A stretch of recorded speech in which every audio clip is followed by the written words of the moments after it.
漫画先輩、いやー、おいちっさ。漫画先輩、いやー、ニューイヤー。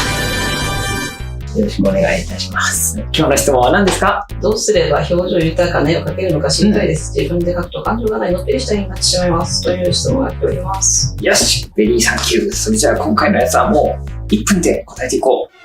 さあ、まず、当然、挑戦していると思うのが、きっと感情豊かに描くには、こう、微笑にするよりはですね、口元をですね、こう、あははははって笑った方がですね、大きく口を開くビッグマウス。と、フィーリング、ベリーフィーリングって思いそうになるじゃないですか。しかし見てごらんよ。そうでもないでしょ。そんなに笑ってるように見えない。あとね、みんな目とかしっかり描きたがるじゃない。目ってやっぱりさ、魅力的。愛 is very アトラクション。アトラクティで、これをですね、しっかりこう、綺麗に描きたくなるでしょ。そうするとやっぱ硬くなるんですよ。ベリーハードで、多分ね、だからもっと目を崩さなくちゃいけなくて、特に大事なのはここの下側ですね。笑顔になるとここ上がるじゃないですか。アップボトムまぶた This is まぶたです。こうやってやってあげるだけでですね、やっぱりちょっと笑った感じって伝わるんじゃないっていうのをすごく大事だから、こことあとハイライトだね。この瞳に明るさがあるということ、これも結構大事で、ライトブライト明るいっていうのが大事だぞ。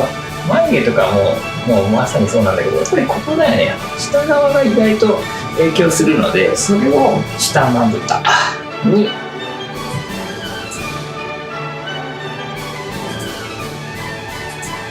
チェックチェックイットナウチェキラでございます。1分1ミニッツ。じゃあまたね。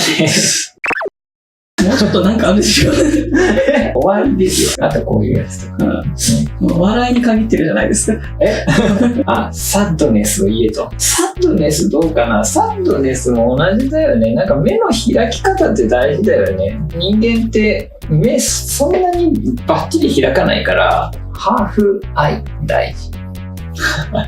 あとはこの肩だよね。肩って僕は結構大事だと思ってて、ショルダーベリーインポータン。これがこうやってこうちょっとこう普通のノーマルショルダーにするよりも、こうやってちょっとこう肩をこう上げてるだけでなんか楽しそう、ベリーファニーなフィーリングになるよねと思っていて、なので表情の話を聞かれたのにポーズの話をした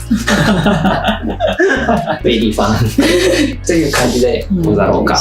まとめると、目の描き方で割と表情つくので、それを考えようねっていうことと、特に下まぶたとハイライト、そしてさらに言うと、実はポーズでも結構違って感じるぞと。なので肩の表現さらに引き立てていくとベリー効果的。他に何かある？いろいろやり方はありますからね、表情って、ね。そうだね。無限の中のたった一つ。では、いろいろ試すといいよね。でもね、やっぱり結構、ちゃんと描こうと思うと描けないんだよな。普通にね、顔結構崩すの大事。なるほど。崩す勇気。崩す勇気。割と見れるから。あとなんかあるかな。雑誌。なかったです。あとはあれか。こういうやつ。リシーブマップだ。つけてるとよりにこやかに。以上です。画面に下にいいねボタンから入れてお願いします。画面下にスマートフォンの場合は登録ボタンがあるので、ビーズ宇宙ペイトリオンもお願いします。またね。いやまたね。